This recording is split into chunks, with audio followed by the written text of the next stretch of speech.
Episode 67 of the Pilot to Pilot podcast takes off now.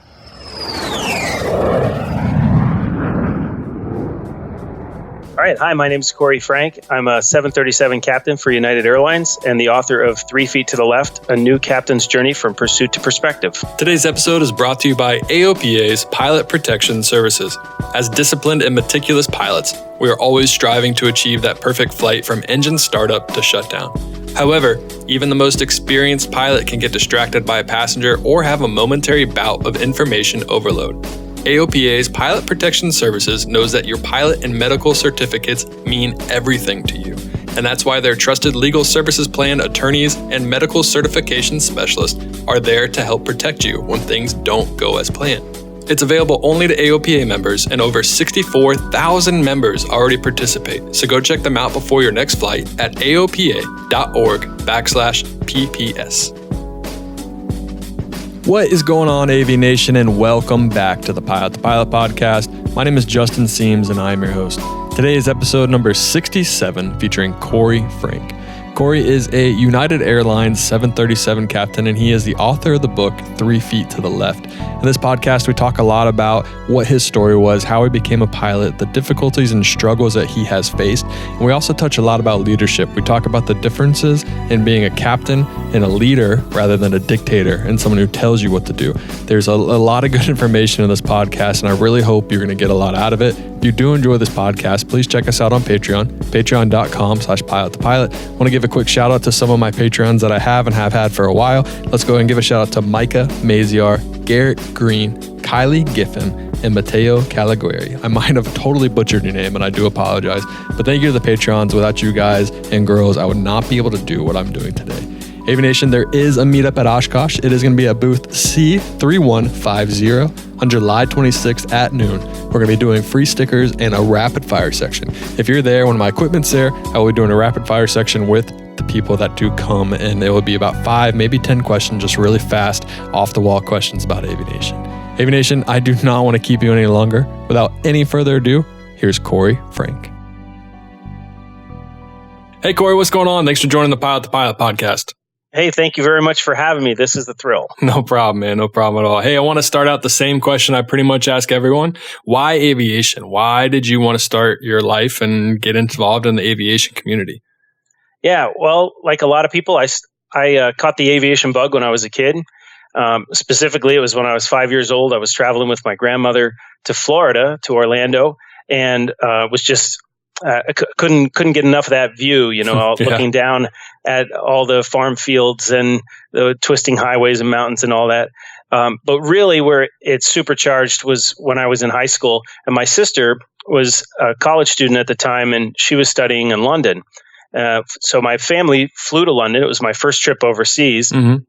And I had heard that if you, at the time, there was always a chance on foreign carriers that you might be able to get into the cockpit. So when we got on board the plane, I asked the flight attendants if this might be possible, because here I was trying to debate about whether I should go into business or go into aviation. And so the next morning, she comes back to my row way back in the back of the plane and leads me forward to the flight deck, said, "The captain will see you now." And so we walked all the way, past all the rows of coach, up the staircase to the upper deck of the 747-200. Oh, dang. That's awesome. Past business class, and we get to the cockpit door. And I'll never forget, they opened the door, and it was just this big, brilliant, bright light. And I was just like, wow, this is incredible, because here you are, high school kid, you're looking at all these gauges and dials and switches and knobs, and out across the ocean, these small popcorn-shaped clouds down along the surface, and the sun's coming up over the North Atlantic, and it's like, this is incredible. So I'd say I spent about, 10 minutes maybe with the crew, chit-chatting, and left the flight deck, went back to my seat, was just raving about this to my parents. When they said, when a little while later, the flight attendant returned, she said, "Hey, you're really lucky." And I said, "Oh, I know. I never could have done this on an American carrier." And she said, No, you don't understand. She said, "They've invited you back for the landing." Oh, whoa. And so They back up the hallway or up the aisle, up the staircase, past first class, and back into the cockpit. But this time it was like much, much busier. They stepped me down into like the little jump seat. The flight engineer, he's pointing out all the different sites of London. Like there's the Thames, and there's Big Ben, and there's Wimbledon, and out ahead of us is Heathrow. And so, all the way down, we made this landing, and I was like, this is incredible. This is what I want to do with my life. And from that moment on, the race was on. Yeah. And I was doing anything and everything I could to get to that position to become a major airline captain as fast as I could. So if you fast forward about 15 years, I find myself as a 31-year-old 737 captain for United. Dang. Nice. And people had suggested like, okay, you better keep a journal because you're not going to believe the crap that happens to you as a new captain.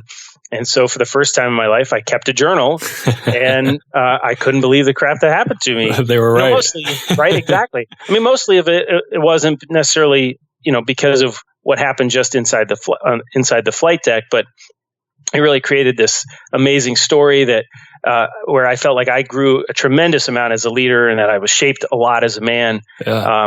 And that's what really inspired the book 3 Feet to the Left. That's awesome. I like it's cool how you talked about how when you were a kid on this beautiful 747-200, passing all the rows, going up the upper deck and going to the cockpit, watching the plane land. It's like, could you imagine if someone tried to do that today? It's like you get arrested, you get thrown off, you're going to jail. It's a felony. Yeah.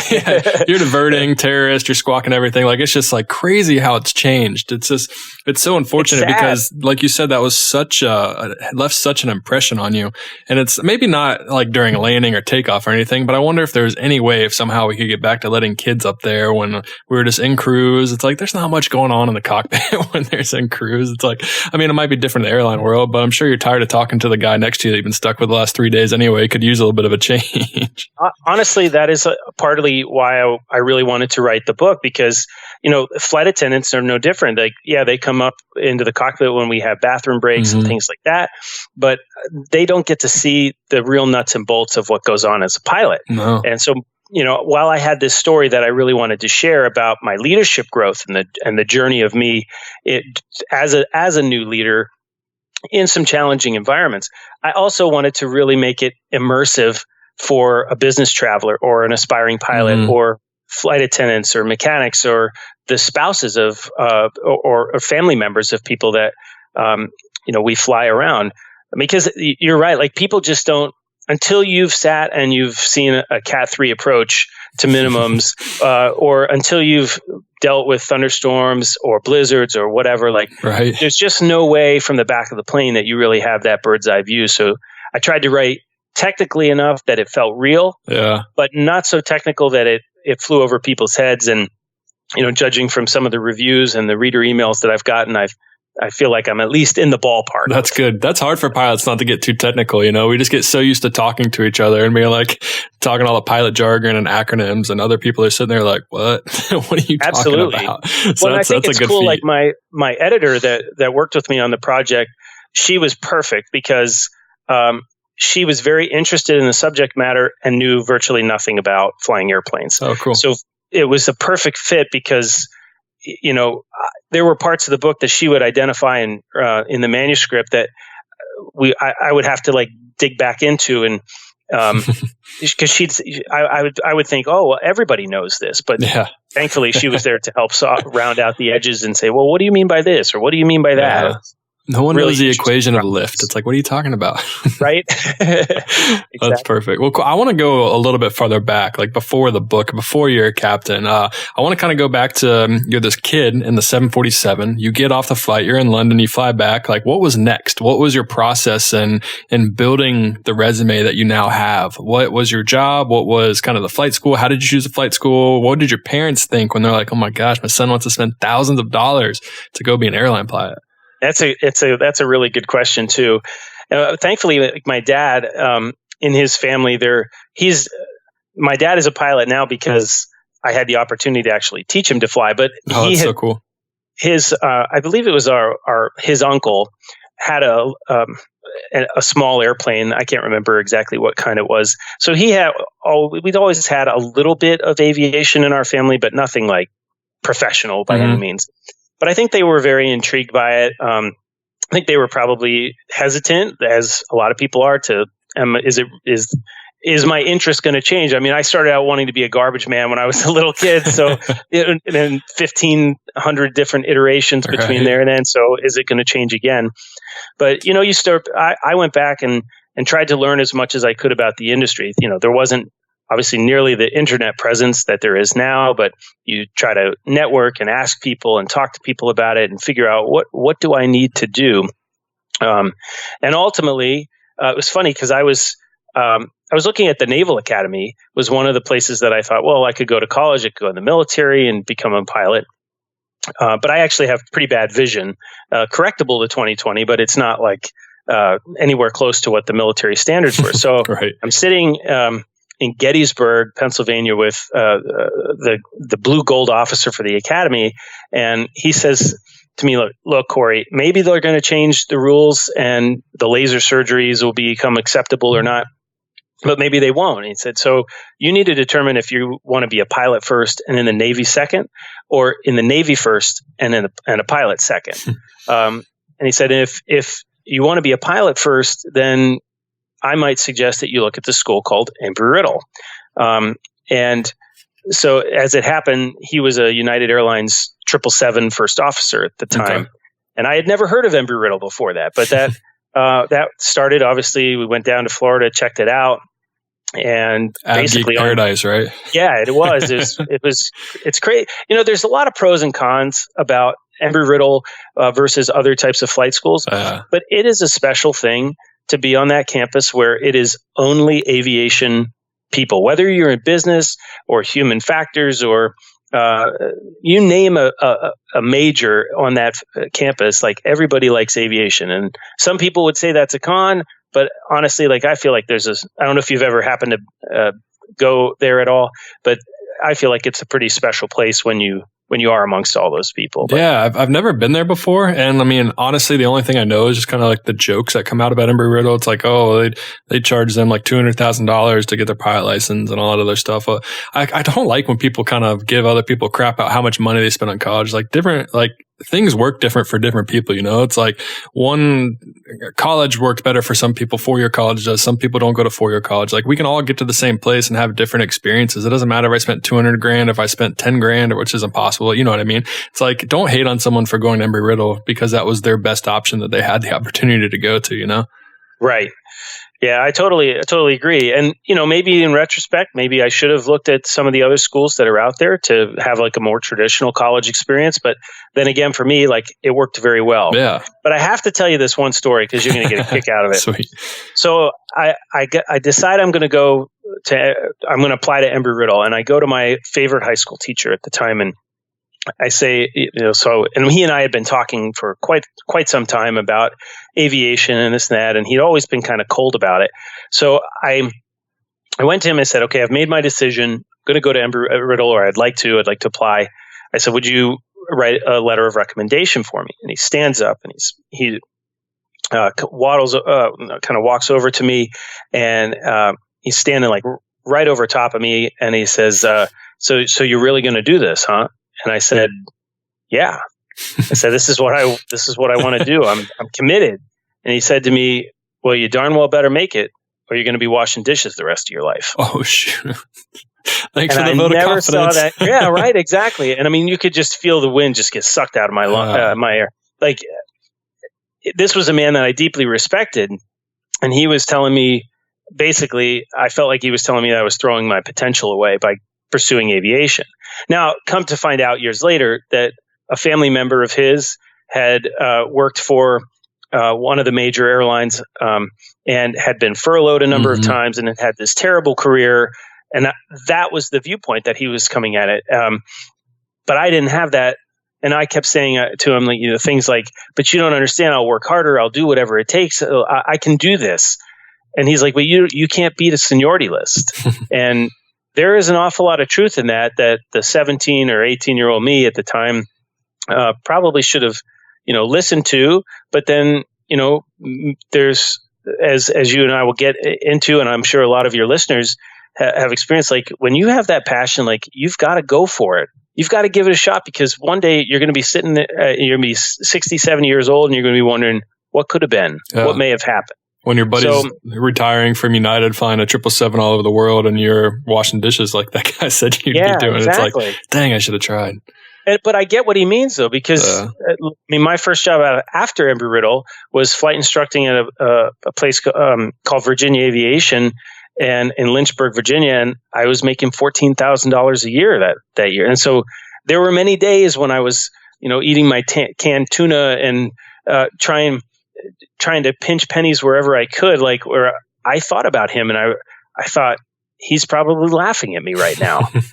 But so that comes back to internal drive, and like, are you going to make it happen? Are you going to find a way? Maybe the path doesn't lead exactly where you think it's going to lead, but if you're in it for the right reasons, and Lord knows, as you and I were talking about a little bit before the show, like money is not the reason to get into this field. But if you're in it for the right reasons, there's huge potential, as your show has highlighted in numerous ways. Absolutely. And I like how you brought up the fact that you were a flight instructor, not very, very much money. And this industry is so much delayed gratification. It's like you have to put in so much work, and now flight instructors get paid better, and some low time jobs are paying better. But even 5-6 years ago when I was building my time, it's like they weren't getting paid well. People were actively telling me not to become a pilot because of how bad it was. It's kind of like what you were going through. It's like, you'll never have a good career. It's like there are first officers that are sleeping on benches, shaving in airports. Like, you are not going to enjoy it. And I think it's just, I knew I wanted to be a pilot. I knew it's something that I loved, and I just had to give it a chance. And thankfully, the timing for me when I was training then was the best time to get into aviation. It's like now first officers are making more money than they ever have before. Flight instructors are making more money than ever. They have somewhat of a very structured way to find yourself into a major airline, and they have kind of this roadmap for you to follow now. And it's a great time to get into aviation. So it's kind of like you. If you listened to him, you would have walked away from what would have been probably one of the best times to get into aviation. And you sort of wonder, like my sister, she had a friend that she met in college who kind of went into corporate law, but he was always fascinated. I know, like when I would meet him, and I was just accumulating my ratings and stuff at the time, but he was always very interested in what I was doing, what my career was doing this. And the last that I heard, I think he left his position. He had gone ultimately to like work for one of the airlines. I believe it was Delta as an attorney.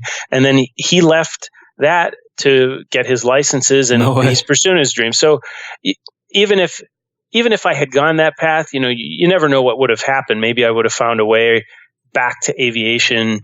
Maybe it would have been subtle nudges over time, and the path would have looked a lot different. But maybe that's not a bad thing either. So. Yeah, you probably would have found yourself in an airplane at some point in your life for sure. At least as a private pilot. Yeah, sure. At least as a private pilot. What was your training like when you're flying? Did you get any training done before you went to Embry-Riddle, or was that when you started all your training? I actually knocked out my private and my instrument rating before I matriculated to Embry-Riddle. And I don't know, now how much of that they accept or don't accept. But that was a great deal for me. It put me one step ahead right from the beginning. And I did my commercial license while I was a freshman, and then they started a program that summer where it was, I think they call it the fast track flight instructor program. So I actually knocked out my CFI and double I by staying the summer that between my freshman and sophomore years there. And what was really cool was at the end of that time, I had the opportunity to interview for a flight instructor position. Like they were losing at the time, they were losing so many people to the regionals that I think they started the program partially as a feeder for the instructions or to get instructors for Embry-Riddle. And so it worked out great for me, because then the next couple of years that I was there, I was able to work as a part-time flight instructor. What year was this when all this was going on? So that was 2001, actually. Oh, so that was that was right before everything got bad then, right?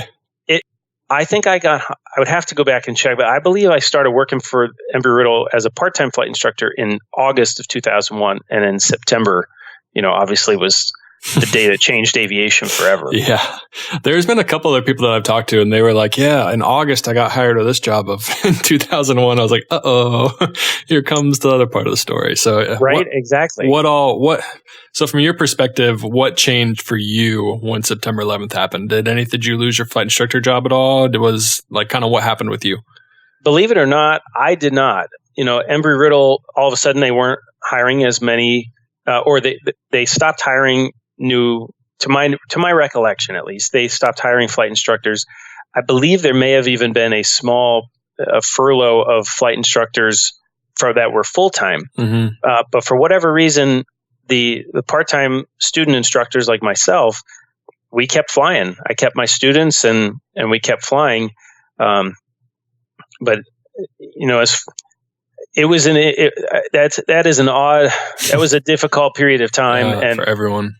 Having flown with many, many pilots now that were actually flying on September 11th, and to hear their stories about how drastically their careers changed,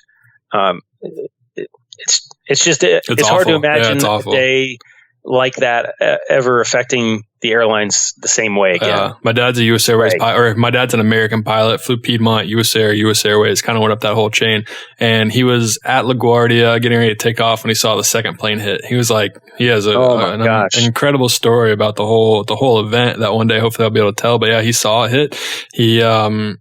He rented a truck because he knew that he wasn't going to be able to fly home. He could kind of feel like what was going to happen. So he rented one of the last trucks and he drove his whole crew home and then drove home after that. He got all his crew home and he had one of the only cell phones that worked. Apparently AT&T was one of the only cell phone coverages that worked in New York during that time. So he was able to call us and tell us where he was and what was going on. But yeah, it changed everything. I mean, I think he was a relatively new captain at that point, or maybe I need to ask. I should know this better, but sorry, Dad. Anyways, I think he was flying for Metrojet. Do you remember that when U.S. Airways kind of started their own? Yeah, so I think he was doing some of that. I think they could go captain there and fly first officer, fly captain for U.S. Air. I don't know the whole kind of logistics of it, but he was doing that. And then he saw it hit. He was coming back. And I think it was within a week, like they announced they're going to do like 50 or 60% pay cuts because the airlines knew what was happening. They're like, crap, we're screwed. We need to save money as much as possible. And yeah, he went from making really good money to making some pretty crappy money doing the same exact job. And that leaves some pretty bitter feelings from all the pilots that were there. I can't even imagine. Yeah, it's pretty wild, but thankfully we have recovered, and airlines are. But look how long it took, and even a lot of the people that I've flown with here at United, they got furloughed after September 11th, and then they finally get recalled, and then you had the financial issues in 2008 that hit, just to get furloughed again. Yeah, and it wasn't just United. Obviously, it was all the airlines that kind of went through that really tough period, and it really lays down what my teacher was talking about in many ways, that your number is either up or it's not in this business. And I know people, a colleague that I went to college with, when at the time Continental Airlines furloughed in 2008 timeframe, he ended up being the very last guy. I call him the plug. I don't know if that's what everybody calls him or not, but he was the plug. He was the very last pilot on the seniority list. And it's like, if you had been one class difference or one number different, perhaps your whole life is different. It's all different. All different. That's crazy.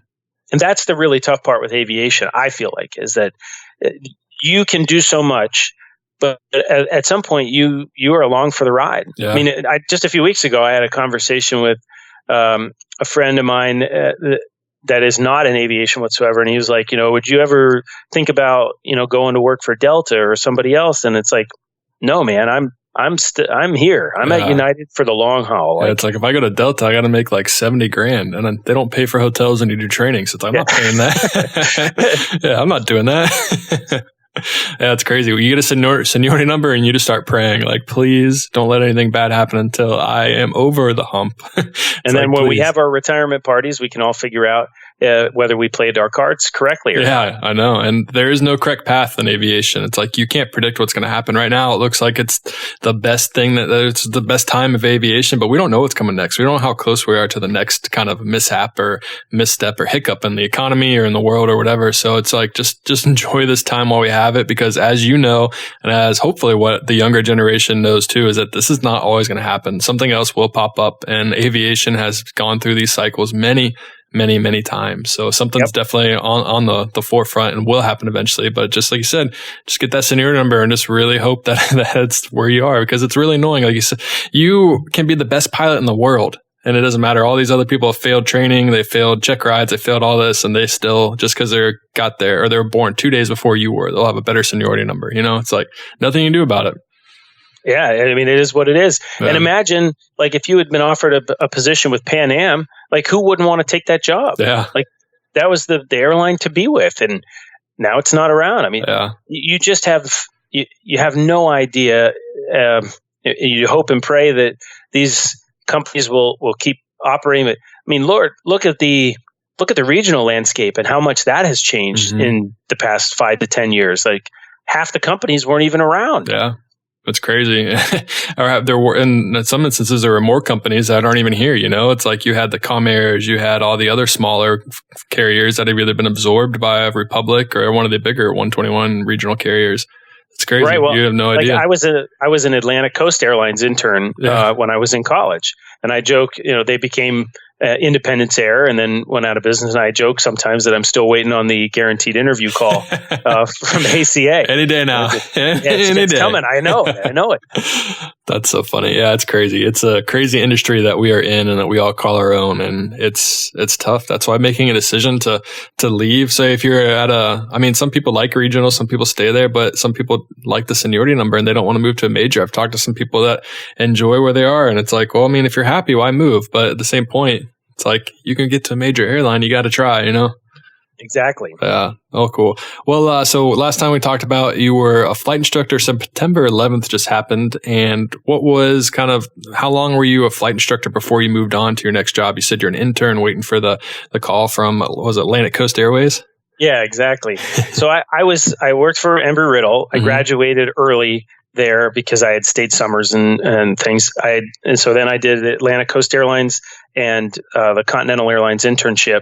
And at the end of that time, which was the end of 2003, I went to work for Virginia Aviation, which was mostly flight instruction, charter, stuff like that. But it was really cool. I mean, like I get to do an aircraft delivery flight from Lynchburg all the way down to Cuernavaca, Mexico, which was outside of Mexico City, which I still look at as one of the most interesting experiences I've ever had. Is it a good story or is it a bad? Well, did the plane try to kill you? No, it was totally fine. Like we flew we flew down to I flew down to Laredo, Texas, and I met an aircraft broker and the new owner. And so the next morning, it was the first time I'd ever flown really internationally. You file a flight plan, and all we did was 5-minute flight over to Nuevo Laredo, Mexico. So we get there, and now we're dealing with importation of the airplane, and it took forever. And I didn't know what was going on or what, but it took all day basically to get the right paperwork to actually import this airplane. So finally, that gets approved at the airport, and they say you have to take this down to the border. So you go to the border and you wait in these long lines, and I will never forget this Mexican immigration officer or customs officer that was like, well, where's the cargo? And we're like, it's an airplane. It's at the airport. And he's like, I don't see the cargo, denied. And I'm, maybe he was looking for his bribe or whatever, but we end up waiting in more lines and finally get to the point where you can't fly single engine airplanes in Mexico at night, at least to my knowledge. It's probably the same way, but at least you at the can time. Now, unfortunately. I've done it all the time. It's awful. Oh. But yeah, continue. So at the time, at least, you couldn't do that. And the owner that was there, the new owner, starts freaking out because he's starting to worry about, will the airplane be there in the morning? Because it was a Turbo 206. It was great for somewhat nefarious purposes. So I remember we bought like tie down chains and stuff, went back to the airport. And then he said, well, we've got to go get a hotel. And I'm like, oh, we can stay here in Nuevo Laredo. And he's like, no, we're going back to Texas. Laredo. And that really was impactful. Like, here's a native Mexican that is saying like, we're not staying in Nuevo Laredo. And I'll never forget, like, drove past like this shanty town where there was a jumper cable hooked up to a power line. And on the other end of the jumper cable were little tiny wires just running all over the place through this quasi neighborhood where people were stealing the electricity. Oh my gosh. So as I'm so green behind the ears, at this point, like I'd never been around the world or seen places other than really just in the United States. Yeah. That whole trip was just so eye-opening in just so many ways. I look at that as probably one of my favorite experiences looking back that I've ever had as a pilot. Man, you brought up Laredo and so I flew single pilot freight in a Pilatus and a Caravan, and that's what I did to build most of my time after aerial survey and a 206. The Turbo 206 in Mexico in Laredo. So you like meshed both of my worlds together. And I just started like having really like cold sweats, like it's back. No. But yeah, I spent so much time in Laredo and kind of the outlier cities in Mexico that we bring freight to. But it's just funny you talking about Laredo and Nuevo Laredo, and it's like Laredo's not that much better than what was probably across the border either, because half of it is just the people coming from Nuevo Laredo coming to Laredo to come shop. So, I mean, it's still there. So you weren't out of the woods by any aspect there either, but it's really funny to hear someone else talk about landing Laredo. It's a very special place if you ever get the chance to go there. And it's not terrible. There's nothing really too bad about it, but it's just definitely interesting. Yeah. I mean, not to get onto this topic necessarily, but every time I go internationally, whether it's there to Mexico or other places that are even less desirable than that necessarily. I am just so thankful that I live in America, that I come home, and I'm so grateful for the opportunities that we have here. When I flew the 757 for Continental, I went to Berlin a number of times. I don't know if you've ever had the chance to go to Berlin or not. Not yet, no. But it's such a cool city, and there's a museum there that's something along the lines of the Museum of the Wall at Checkpoint Charlie. And it's just dedicated to all the creative ways that people crossed the wall, the Berlin Wall. Oh, that's cool. It really drove home, like, they didn't build the wall to keep the Westerners out. They built the wall to keep the Easterners in. Yeah. So here are all these people trying to come to freedom. The same thing with whether it's a Cuban that gets on a raft, or a Mexican or a Central American who hikes through the desert at the chance to get to the United States and find freedom and opportunity here. And I wish more Americans could see the things that we see as pilots, because it really drives home just how fortunate we are to live in America. For sure. I 100% agree. We are very fortunate to live the life that we do, and very fortunate to have the opportunities that we have. So I would agree. With my job, we get to fly to a bunch of other countries too. And it's very humbling, and it's very kind of eye-opening. Like you said, it's like, is that fuel truck really going to come fuel me? It's like, it looks like it has so many holes and rust in it, but it works. So hey, it works. What was next after you kind of were doing your ferry career, where you're ferrying Turbo 206s across the border? Yeah, what did you do next? Which was really a small piece of what I was doing there at Virginia Aviation. But then I got hired with American Eagle Airlines, because I know you asked this question a lot. I did look up, and I had just under 1,300 hours at that point. Oh, nice. Because that was when you could get hired pretty much any time for a regional, right? Or you could, like, they didn't have a limit, but still there was pretty high time.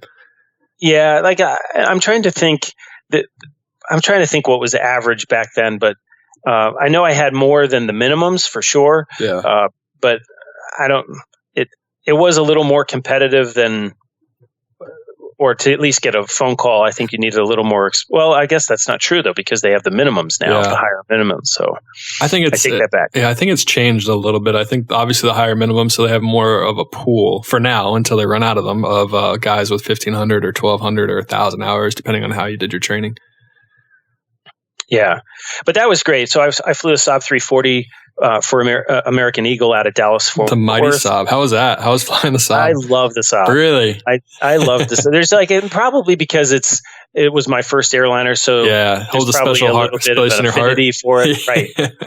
But and I remember just sweating my rear end off in that thing because there was no APU, and you get in the summertime and you just get beat up by the weather, and you're doing 5 or 6 legs a day, and I could have cared less because I was an airline pilot, and it was great. It was great, but I still have really fond memories of going to places like Waco and College Station down in Texas, and I didn't necessarily appreciate it at the time, but they were fun places to see, and always fun things to do. So I was there. I flew the Saab for like about a year and a half, and then transitioned to the ERJ 145 and flew that for a very short period of time.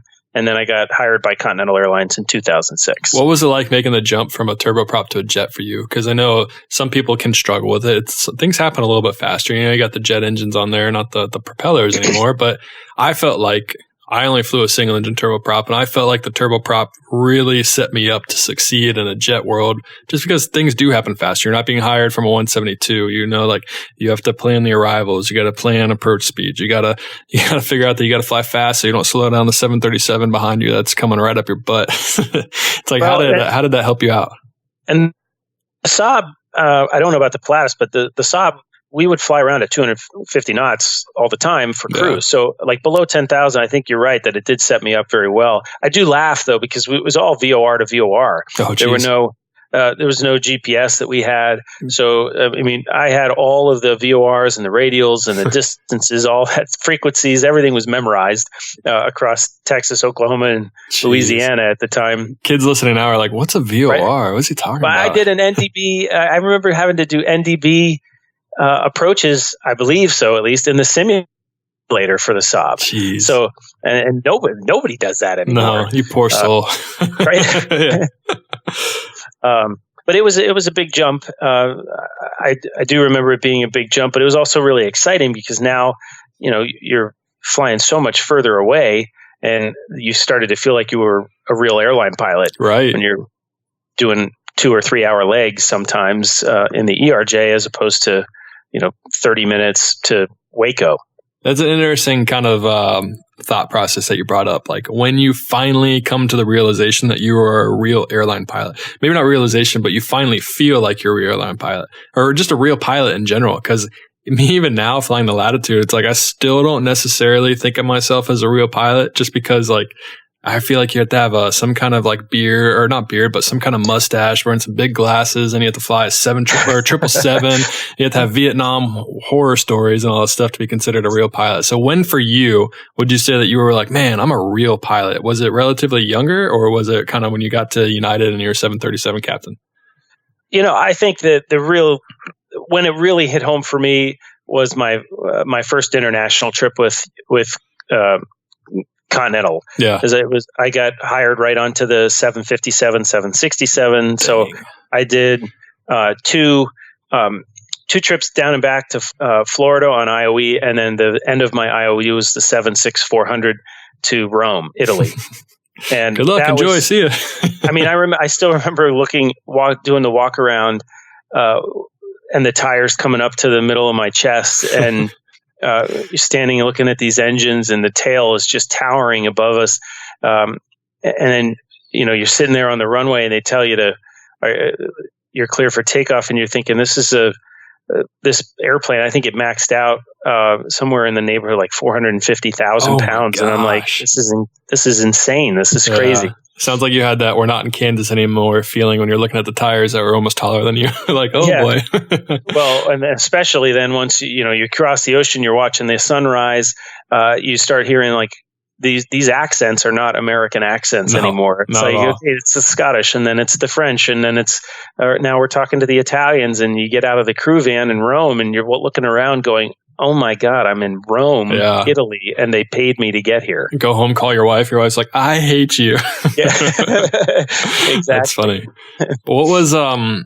what was it like getting that major airline invite? Because, that's kind of like the pinnacle of everyone's career is go to a major airline. What was how excited were you when you finally got the call that you got the job? I was talking with one guy who flies for American now, and he was telling me he got the call when he was driving on a highway in Charlotte. And he's like, man, I almost wrecked like 100 cars. There was almost a 100 car pilot because I was so excited and wasn't paying attention. Did you have the same feeling when you got that call?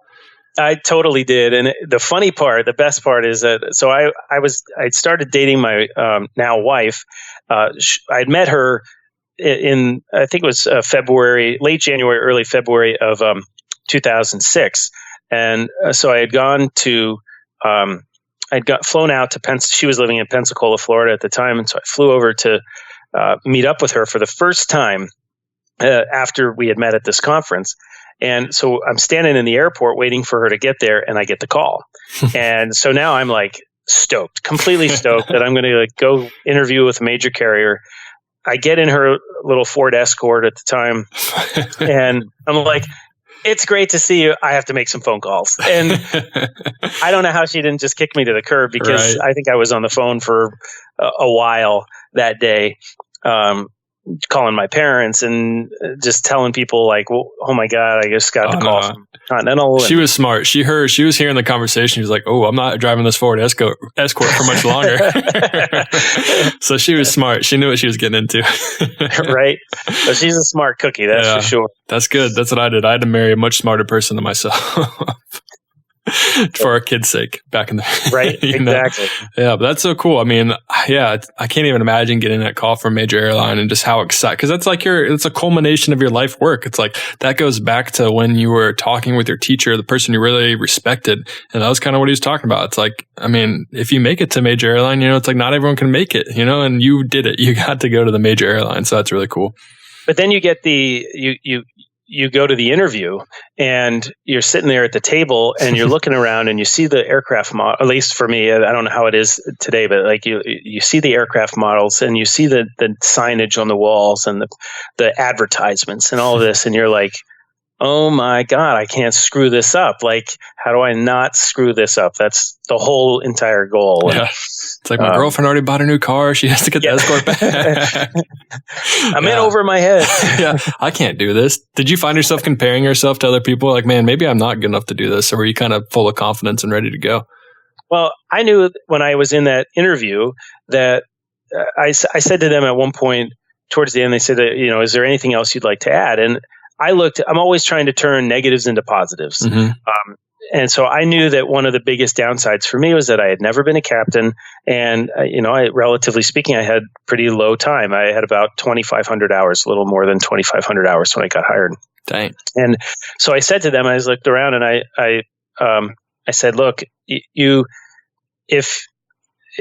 I look around this table, I forget the gentleman's names now, but at the time, the first name was the largest thing on the Continental Airlines badge. Mm-hmm. And I said, I can see your name is Tom and your name is such and such. And I said, to me, that's a really big piece that speaks to the culture of Continental Airlines. I said, if all you want is people with hours in your logbook, you wouldn't have me here today. But I think you want people that can fit into that culture, that understand what the airline is all about. And, who knows if they liked that answer or not. But to me, I felt like it was to say, like, I'm here for the long haul. Right. And I know that I've flown with pilots at United that have gotten hired and they're just first officers at the regional. They never upgraded prior to this. So it is still possible, like, to be in that situation. Was I fortunate? Was I lucky? Sure. I had some really good fortune with that. I think it helped a lot that I had done the internships. So they kind of knew me ahead of time. But all of these companies, whether it's Delta, United, Southwest, any of the airlines, they want to know that you're going to be a good employee, that you're going to be a good cultural fit. Absolutely. So the more that you as a aspiring pilot can do to make sure that the airline knows that you understand what the company is about and that you as a tool will help them further their mission. I think that's really, and they want to make sure that your captain's not going to want to kill you after being stuck with you for 5 days. Yeah, exactly. If you pass that, you should be all right. Or 14 hours on the way to Hong Kong or something. Yeah, that'd be bad. I don't know if I think I've told the story on the podcast, but I was flying single pilot freight and we had an SIC program for the Pilatus PC-12 in the Caravan. And we're in the Pilatus, and I was flying with this one guy. I hope he doesn't listen to this. Maybe he does, but sorry if he does. We were flying. We flew like a couple long 5-hour legs each for about 3 or 4 days in a row. And I mean, we got along. It's just that we didn't have, like, something about him was just kind of annoying to me. And it might have been me. It might have been the fact that I was ready to move on to my next job and I was just tired of stuff. But he like kept singing. And so I was like, dude, please stop singing. And he didn't stop. And so on the old Garmin's, you can probably still do it in the airlines too, but there was a mute button and I muted him for like 5 hours. I was like, I'm not doing this anymore. It's like, I'm single pilot now. I muted him, and because he didn't have the time to even really like fly the airplane. He was just there to answer radio calls. So I was like, I'm going to mute him. So I muted him all the way back up to Buffalo from Laredo. All sorts, man. Sorts. It's like, well, you got to do that. It's like, that was the best thing for safety. It's like, I'm literally going to kill you unless you stop talking. And he just didn't really understand how serious I was when I was saying that. So I had to mute him. But hey, we're here to talk about it. What was, all right. So you got hired by a Continental. Did the merger happen before you were captain or after you were captain? It happened, it happened in 2010, okay, and I upgraded in 2013. Okay, so you upgraded as United captain. That's correct. Did you notice any differences between the kind of the different worlds of United and Continental? Because I've known in the past from the people I've talked to, it might not have been the best merger in the world, like the best for company culture, but would you say that was about true? Well, I think that's part of what made my experience as a captain very interesting, in many ways, because Continental had, after the merger, United, I should say, opened pilot domiciles for Continental only pilots in the United hubs, and they opened United only pilot domiciles in the Continental hubs. So having I love Chicago. My wife was in between jobs at the time, and so we said, "What the heck? Let's go. Let's do it." So we moved out, and I actually was a first officer in Chicago first. But because I ended up upgrading in Chicago in that time frame, so it was like, there were black uniforms and there were blue uniforms, and it was very obvious, in essence, which quote unquote team a pilot played for at the time. And there was some definite tension. And part of what I get into with the book a lot is that a huge subset of the pilots on the 737 were recalled, furloughed United pilots. Okay. And so they were technically on the Continental side of the company, but they were wearing they still were United pilots, at heart. And as we all were kind of transitioning to being the new United. But there were people that they integrated. Most of those people were recalled onto the Continental side of the company. So interesting. So here you have people that we were on the front lines of integrating these two corporate cultures, and whether could it have been done more smoothly, coulda, woulda, shoulda, I guess. Yeah. But then the bottom line is that all of us, people in general, are pack animals, I think, and so.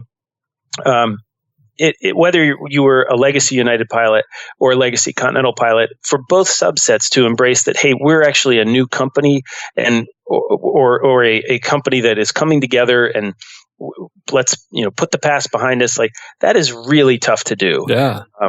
So integrating that, especially as at the time I was the youngest captain at United, which is purely a function of luck and timing. Exactly. But congratulations either way, though. Right. But yeah, you're exactly. Right. At least you know that. You're not like the one guy. Lottery ticket that day. I know, right? So that was good, and it was exciting and everything. But then when the reality was, here I am as a new leader, and you've got to find a way to work with people that have had a drastically different airline career. I mean, exactly. Where mine was very not smooth sailing all the way, but pretty much, textbook. And here you have these other people that are older than you, that have had different life experiences. And at the end of the day, as a leader, as a captain, you have to bring these people together. You have to find a way to operate these flights safely, to build bridges, not walls. And that was an incredibly challenging task for me as a new captain. I bet. And kind of talk a little bit about becoming a new captain and kind of to building that, like being the quote unquote youngest captain in United's history. It's like, well, no, I'm going to stop you there. It definitely was not the youngest in history. It just was at the time. At the time, what was kind of the feedback? Because you were probably flying with older first officers that thought maybe they should be a captain. You know, they kind of were. It's like the teacher said, it's like they fell by the seniority list and they were just a couple numbers below you. Was there a lot of kind of resentment by the people you're flying with, or did they think it was pretty cool? I think it depended on the particular trip. Yeah. But the interpersonal issues were definitely one of the biggest challenges. You know, the average age of the first officers I flew with was 11 and a half years older than me. The oldest one was, I think, 56. So that was a 25-year difference. Good luck. So you layer that with the merger tensions, and then needing to keep the big picture, needing to foster, these high functioning teams, and yet still maintaining control, because at the end of the day, you're still the captain. Mm-hmm. You're still ultimately responsible for this jet, the passengers, all of that. And so ultimately, I decided that I really needed to find a way to engage their experience, because if I could, these people had a lot of them had way more experience in flight time and everything than I did. They had flown all over the world. They brought a lot to the table. It would be immature of myself and irresponsible of myself if I didn't do my best to try to engage that and empower them to make the decisions. Because as I like to say, I do some public speaking as well, and where I work with corporations and organizations and things. And I oftentimes say, you've got to remember, as a leader, as a captain, I'm responsible for every decision, but that doesn't mean that I have to make every decision. Right. And there's a big difference between the two. And so finding subtle ways, and that's a lot of what I talk about in my keynotes, is teaching leaders how to manage in these types of environments as a new leader, and in a way that empowers and hopefully maximizes your team without building up any of those barriers. Yeah, and there's a huge difference between leadership and dictatorship, and not all captains understand that. It's like there's like you said, you got to empower the people around you to use the training that they have had to succeed and make the right choice. You still have the overall authority to come in and step in when they fail and make the wrong choice, but it is your job to see them succeed. And a captain, I mean, I'm a first officer, so I can't really speak out, but this is my mind. A captain has to have some trust in the person next to him to make the right decision. And you kind of just keep going along. And when he finally doesn't make the right decision because he doesn't have all the experience you have, that's when you come in and you teach him and show him what the right way is and why, and kind of have a little conversation about that and build him up, rather than just be a dictator and just do everything on your own and be like, this is my choice, we do this, and not kind of have that conversation around it. 100%. I say that there's positional authority and there's relational authority. So the positional authority is easy to see. It's 4 stripes. Mm-hmm. It's the star of the captain on your wings. It's the scrambled eggs on the brim of your cap. Relational authority is more powerful, though. Yeah. And you can always revert to positional authority, and there are times when you need to. And when a situation kind of comes up and a decision needs to be made, you can just step in and say, boom, this is what we're doing. But there's consequences to that. There's any time that a leader does anything, there's consequences to them taking action. And as one of the key takeaways in my keynote that I like to do is that consequences combine, and you have to be cognizant of that. If you're not thinking about what you say or don't say, what you do, what you don't do, positively or negatively, it all combines. Nothing's in isolation. And even if you're making a decision on a pre-flight issue, that could affect you when things go sideways during an approach or a landing, and you're being tasked, and you really need to have this highly functioning team. If you haven't laid the groundwork early on, how can you possibly expect exactly? You don't have that relationship. Yeah, I know exactly what you mean. And some people it's a skill. It's a skill, and it's a learned skill too. So there is hope for people that don't have that skill now, but it's definitely, there are some more natural leaders than others, and some people are better at it. It doesn't mean that you're a bad pilot or they're a bad pilot. It's just something that you might have to work on. And it's one of those things that you just need to accept. And it also goes the same way to the first officer. It's like, just because you've been a first officer for a while, or maybe you think you're the most superior pilot in the world, it's like, you need to humble yourself and realize that that is not a thing, and that the other guy sitting next to you has probably 5,000 more hours than you. It's like, just because you had 6 good landings in a row and the captain had 1 doesn't mean you're the almighty powerful pilot. It's like, give it a break. Well, and then the problem for us, because Lord knows I would have been a different first officer now that having been a captain, and I've seen so many first officers, it's like, all right, if I were to go back to being a first officer, I think I would in some ways be a very different first officer than I was. But the problem is, like, as a captain, you don't get to see a lot of other captains at work. As a first officer, you don't get to see a lot of other first officers at work. So how do you, to maintain that self-awareness? And one of the great stories I love to tell in my keynotes, there was a first officer I was flying with one day, and he came back for the pre-flight briefing. Now, the pre-flight briefing, generally we're doing this in first class. Flight attendants are sitting there. We're going over the flight time and the weather and all of these types of elements. And it's not terribly usual for the first officer to come back and join that chat. So we get back in the cockpit, and I say to this pilot, I said, "Hey, thanks for coming back. I love to put faces with names. I really appreciate you doing it." He said, "I love the pre-flight briefing." And I said, "You love the pre-flight briefing? Like, what am I missing here? What do you possibly love about the pre-flight briefing?" He said, "Well, in fairness, what I really like is the first 5 seconds after the captain finishes and he turns around and starts to walk away." He said, "I like to look at the flight attendants and see if they're rolling their eyes, if they're not." And I don't think he even realized that he was doing it, but he made an incredibly powerful point to me. Yeah. Which is that it's really hard as a leader to get good feedback.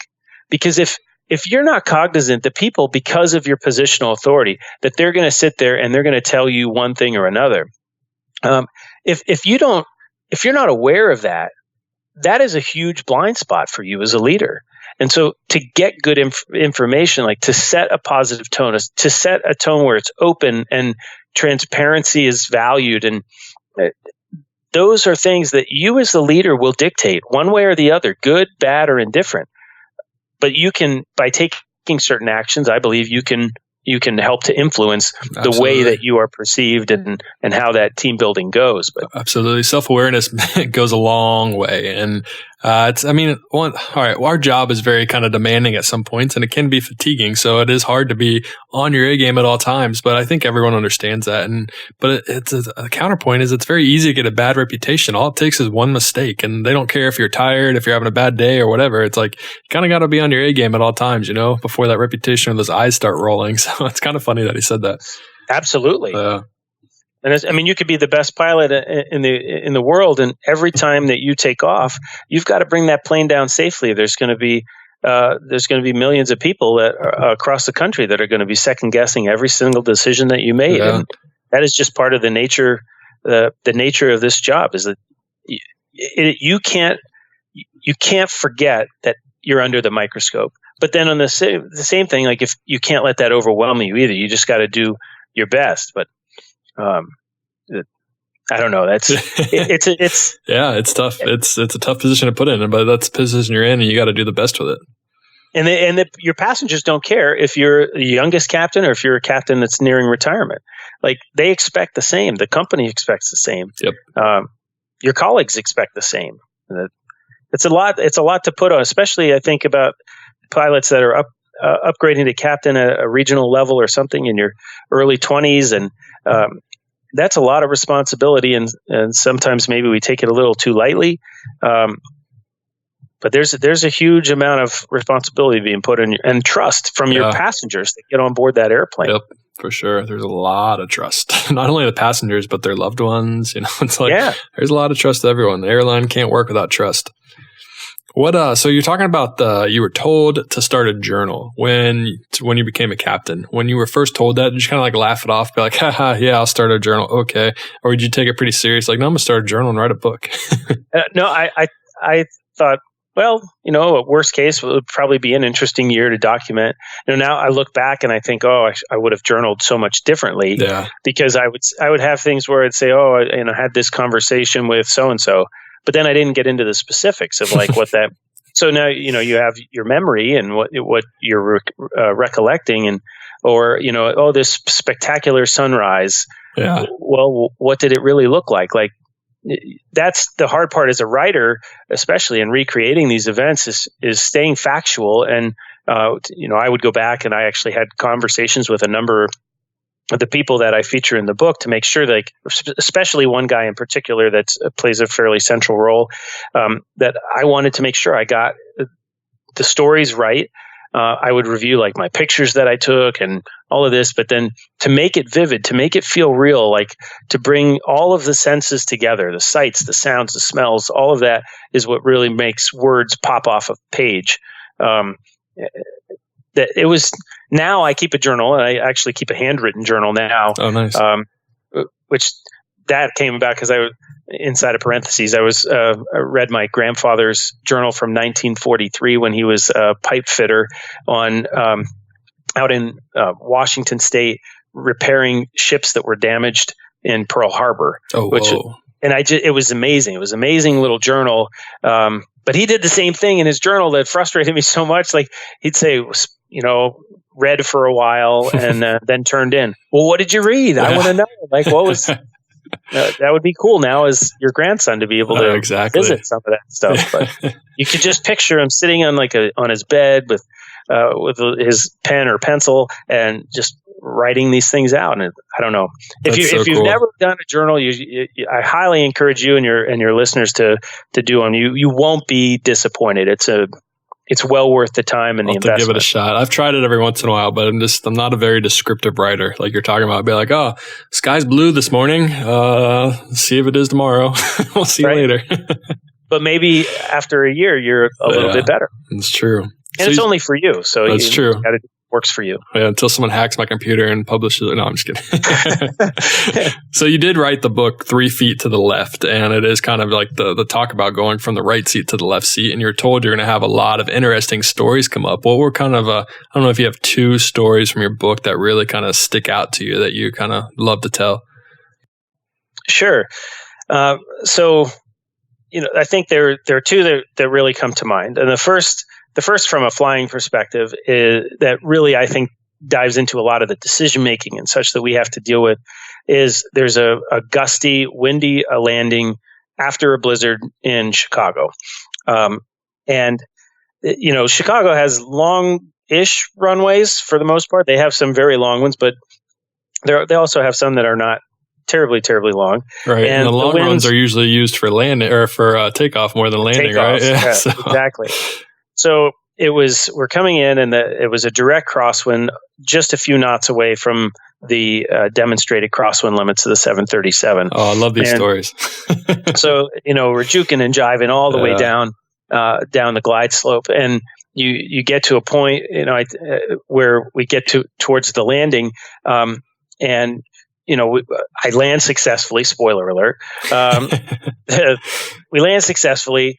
And then after I get off the runway and I'm juiced with adrenaline, right? I can still remember my legs kind of shaking, quivering as I'm trying to stop to let some traffic go by. And it dawns on me, and you'll appreciate this as a quarterback, because it makes me think, like, so much of what we are professionals as professional pilots. We are paid to get from A to B, but so we have to walk up to the line. But there's a line that you can't cross. And judging that line, which is a moving target from second to second, can be really difficult. And in the book, I like to talk about that. I say, who's the better quarterback? The one that feels the pressure coming and throws the ball away to play another down, or the one that throws the Hail Mary and has it pulled in and wins the game? Yeah. I think that's one of the hard. Just yesterday, we flew down to San Jose, Costa Rica. 3 hours of the flight, totally uneventful. We would watch the weather. There were storms that had moved off. We're slightly off, and we're supposed to be moving further away from the airport. Well, they decided to hang out, and at the last minute, they swapped the airport around, and now we're looking at this arrival. And so we load the new arrival, and which is in San Jose. We very seldom, if ever, land to the west, which was the case yesterday.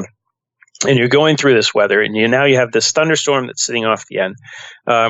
You're trying to pick your way through to get to where you need to set up for this approach, but you've got the mountains and you've got all of these other elements that are constantly complicating and combining into all these different threats that you as the captain are supposed to manage. And you're trying to leave yourself a way out. You're making sure that you're trying to get your people to A to B, but you're also thinking, all right, what am I going to do next? Like walking that line, it is a challenge. I mean, every time I get in the jet, it's a challenge. And I'm sure it's a challenge for any pilot, not just captains, but pilots in general.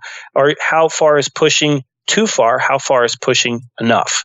And how do you walk that balance? No, it's tough because, I mean, and true, like some people believe in their superior skill, some people think that they can fly anything and anywhere, just give them a chance. And it's one of those old things that my flight instructor told me. I think it's a popular quote. Maybe he just told me, but it's like a good pilot is someone who uses his superior kind of knowledge and self-awareness to keep himself out of a situation, to use a superior skill.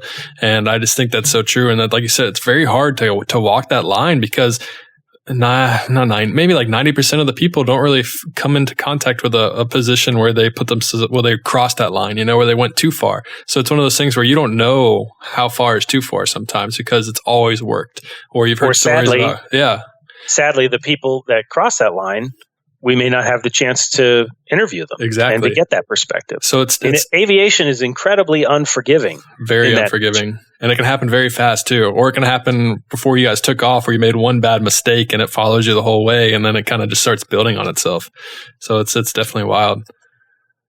To go back to your original question, the second scene in the book that a lot of people have commented to me about has to do with there was a late arriving passenger to the plane, and it's a late night flight, and he's run all the way from customs, and he gets over there. He's a first class passenger, and it's we welcome him. I'm up in the boarding area where I see him, and then by the time that I walk down, leave that podium, walk down into the jet, I hear that there's a disagreement between the flight attendants and this particular passenger about his bag and whether there's space for this bag. And so I go through this story and I recreate like how I'm sitting there trying to think, how do I show the flight attendants that I'm respecting them and being a good teammate for them? How do I show this passenger that I'm cognizant of that he wants his bag on board? And and there's a way, as the story kind of plays out, I start to realize that some of the concerns that the flight attendants had were not the concerns that I was thinking about at all, and like the symbolic action of the way that I conducted that event and how that ultimately not just affected the flight attendants, but perhaps a lot of other passengers who may have seen that situation, and was I picking favorites or not? Again, consequences combined. Like if you as a leader are not thinking about the fact that what you're doing has all of these repercussions, like that is a major problem. Absolutely. So people always like they seem to think that is eye-opening because a lot of passengers have been there, right? We've all had to have our bags checked. We all want our bags to get on, and or many of us have. And so to see it from the pilot's perspective, and then just kind of see me realize that I could have done things perhaps a little bit differently. But at that time, you're like, all right, the plane's already late. We waited for this one guy. It's like, just put the bag wherever it can fit and let's go. Let's go. Get on the way. It's like, who cares? Right. Pick your battles. Exactly. But you're right. There is a kind of there's other consequences to that as well. But I mean, you got to pick your battles. I don't know all the situations, but maybe that wasn't something that should have been picked. Who knows? But yeah, it's definitely true. So, but that's a lot of what the book is. It's not just a flying book. Some people have said to me, like, this really is more of a leadership book than anything. And I tend to agree with them on that. That means you did something right. Yeah, hopefully. Yeah, right. People keep telling you it was good, so that's good. Well, I mean, I love getting these emails from pilots. Like I've gotten feedback from Cathay Pacific and Cargolux and Delta and Compass. And they all kind of echo the same thing. They're like, different airplane, different region of the world, same experience. Yeah. Which I think is really cool. Well, it's cool because I always tell people that, like, as you keep moving up in the aviation industry, it's like you're going to get the same crap at every single airline. And the only thing that's different is you're going to fly bigger planes and you're going to get paid a lot more. It's like all the things that you don't like in aviation are still going to follow you all the way up. It's like just because you get the bigger plane and the more pay, it doesn't change everything else, you know? So it's funny. I still didn't get the schedule that I wanted. Exactly. Next month, so. Yeah. So everything's still going to follow you. It's just you're doing bigger planes, more money. And sometimes more money, bigger planes equals more problems. So. Right. Just think how many passenger issues you can have if you're carrying 300 people. Oh, yeah. Jeez. It's freaking me out just thinking about it. Well, cool. Is there anything else you want to say about your book real quick? Or because I was going to move on to the rapid fire section if you're ready for it. Yeah, I appreciate people giving it a look, and if you do pick it up, it's available on Amazon. And if you like the book, my bad joke is leave a review. If you don't like the book, don't leave a review. That's funny. I'm gonna start saying that. One time I did say, I think I said whether it's 5 stars or 1 star, please leave me a review. And someone just left their 1 star because he said you told me to. I was like, fair enough. I'm not saying that anymore. I was like, dang it. All right. But I guess one other thing, if you don't mind, I know you oftentimes are asking for advice to young people and who are trying to get into this career. And when I was thinking about that question, I think that my advice would be to, number one, plot your course carefully.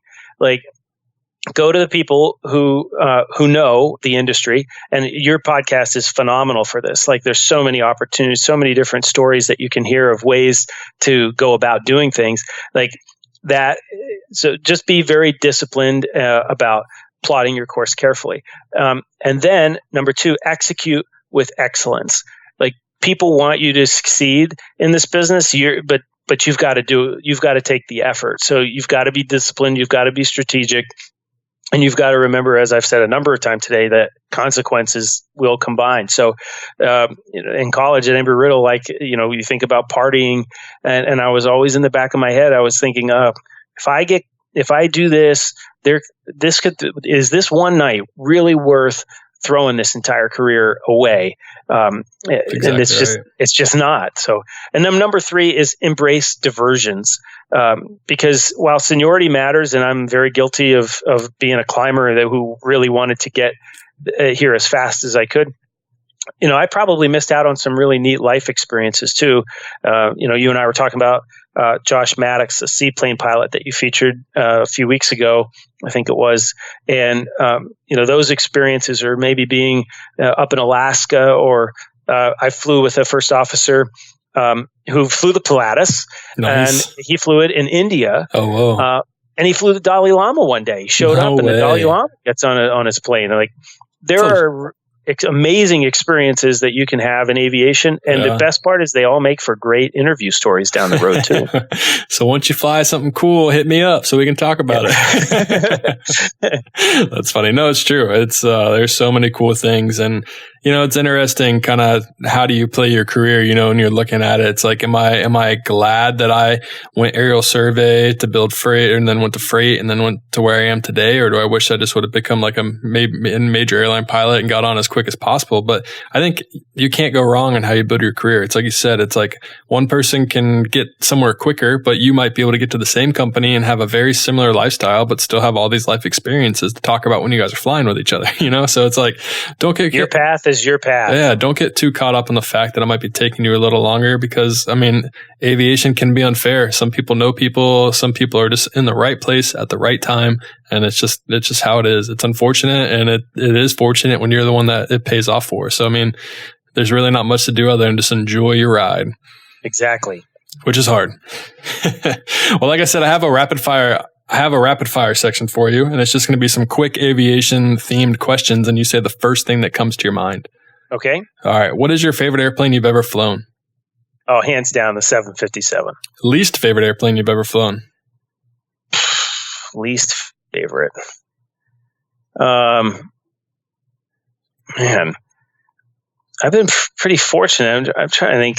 Maybe like I'm not a big Piper fan. There you go. Like the arrows and things. Yeah. I don't know. All right, we'll count that. I was going to say, what do you like, Cessna or Piper better? But I guess you answer that question. What is your favorite airline livery? Ooh, favorite airline livery. And if it's United's, then you can't say it. You got to say something else. Yeah. I like some of the retro ones that are pretty simple. Even like the British Airways has. I've always thought that theirs was their livery in general. I've always thought was pretty clean. Yeah. But they have that the British Overseas Air. The Boac company. One. Yeah. Yeah. That looks pretty cool. Yeah, they have a 747 that comes into Chicago, I believe, and I've seen it a couple of times. I've seen it one time, and it was pretty cool to see. For sure. Let's see. What is your favorite airport you've ever landed at? I love mountain airports. So like Jackson Hole, Wyoming, Jackson, Wyoming would be way up there. Yeah. There, or like Eagle County, Colorado. Yeah, those are good ones. Yeah, I've gone to some with the company that I fly for. We fly to the most random mountain airports, and they're challenging, but they're pretty cool. Once you get on the ground, you're like, oh my gosh, it's so pretty here. Now, then again, you go to like LaGuardia. You can't beat a night arrival doing the up the Hudson River at 4,000 feet or so, looking down at New York City. I mean, it's incredible. Yeah, that is the truth. Every airport can offer its own pluses and minuses, and New York, for all of it can be bad, there's also good parts of it as well. What is let's see, you are making a connecting flight and you're in the airport. You just got done with a quick trip and now you're going to be going off again in an hour. So what's kind of your go-to airport food? Well, if there's a Potbelly sandwich shop, I am a sucker for Potbellies. Love it. Potbellies is good. I haven't had Potbellies since I was in college. Making me hungry. I think you found dinner tonight. Yeah, I know, right? What's your favorite approach? I guess you just said, other than LaGuardia, what would be your favorite approach? One that I always enjoy is descending into Portland, Oregon, and there's the Hood arrival that goes right by Mount Hood. And so you just get this up close and personal view of Mount Hood and what do they call the Columbia River Gorge? And yeah. If you can't tell, I'm a mountain guy. I like mountains a lot. Yeah, you need to move out of Pennsylvania then. Right. Well, you have some. They're like little hills. Some rolling hills, yeah. Yeah. Yeah, it's Portland and the whole Northwest. I've never flown there until I got the company I'm with now. And just the first time I flew, I think it was from Van Nuys to Boeing Field. I was just like, oh my gosh, this is amazing. I need to move here ASAP. So it's a nice clear day, no smoke, no anything. You can see so much. And the volcanoes are so pretty and so massive. Mount Rainier is massive. And you can't really even talk about it until you go there and see it. And it's just how big it is. It's crazy. Yep, incredible. Yeah. Same thing like going into Alaska, the northern side of that chain, and you see them with the glaciers and everything. Yeah. I mean, let's be honest. On its worst day, you get in the airplane, you go flying in aviation, you're going to see something spectacular. Yeah. Just every single day. That is for true. What is your least favorite airport to land at? LaGuardia. Both favorite approach and least favorite airport. I like it. Why? It's just because it's kind of a hot mess. It's a mess. Yeah. It is a mess. It's always been a mess. I always like to tell people that they're finally going to finish it once they finish it, they're going to start all the way over and start redoing it again. So it's never going to stop. Probably so. I caught some flack from another guy I interviewed. He said that LaGuardia is just meant for only the strong survive, and LaGuardia is just meant for tough people. And I was like, I guess I'm not a tough person. We don't fly there very often in my company. We go to more Teterboro and kind of Morristown and all the outlier airports, but we do go to LaGuardia, JFK, and Newark if need be. Yeah, I don't mind. I really have never been I think I've flown as a passenger once to Kennedy, and that's it. I don't mind Newark as much. Newark has such a bad reputation, but I actually think it's pretty decent. Yeah. I would rather fly out of Newark than a lot of the other airports in the surrounding area. Absolutely. Let's see. What else do I have? What is one thing you always want to have on you when you're flying? Could be like sunglasses, ForeFlight. I know you don't really have ForeFlight in an airline, or a watch or whatever.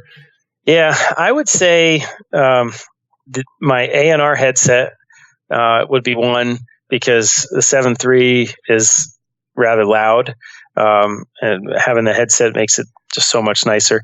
And then I think you mentioned sunglasses. Like, the times that I have forgotten my sunglasses at home, those trips are miserable. It's like declaring an emergency. We can't do it. We can't land. And inevitably, you're going to be landing directly into the sun at some point in time. Yeah, it's going to be the nicest day, and the sun's going to be right in your face. And it's going to be like, are you serious? I haven't seen the sun in so long. Well, perfect. Those are all the questions I have as of right now off the top of my head. And you answered my question already about what would you say to someone for the advice. So we already did that as well. So I appreciate you coming on the podcast. And it's just so cool to hear the story you have, and to hear kind of just your outlook on being a captain, and just the book that you wrote. And I look forward to people reading, my followers and listeners reading your book and tell me what they think about it. And I look forward to reading it myself, and keep on doing it, man. Keep on writing, keep on producing, keep on creating content. I love seeing other aviators, other pilots creating some content. So kudos to you, man. Absolutely. And thank you so much. This has been a lot of fun. Good. I'm glad. I've had a lot of fun too. We'll have to do it again sometime. You could be my resident United podcast pilot. Let's do it. Yeah. But we can debrief a little bit once we get off, but I appreciate you, man. And thanks. Thank you. Aviation, that is a wrap of episode number 67 of the Pilot podcast.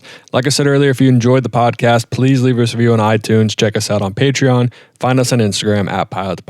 I look forward to seeing each and every one of the Aviation at Oshkosh. If you see me, please come up and say hi. I would love to talk with you guys and girls and just talk about what you like about the podcast, or just talk about aviation. So it should be a fun time. I should be there for 3, maybe 4 days, but the meetup will be July 26th at noon at booth C3150. Don't forget, free stickers, and there will be a rapid fire section for everyone, as long as I have recording space available. In Aviation, that is a wrap, and I want to say have a good day, and as always, happy flying.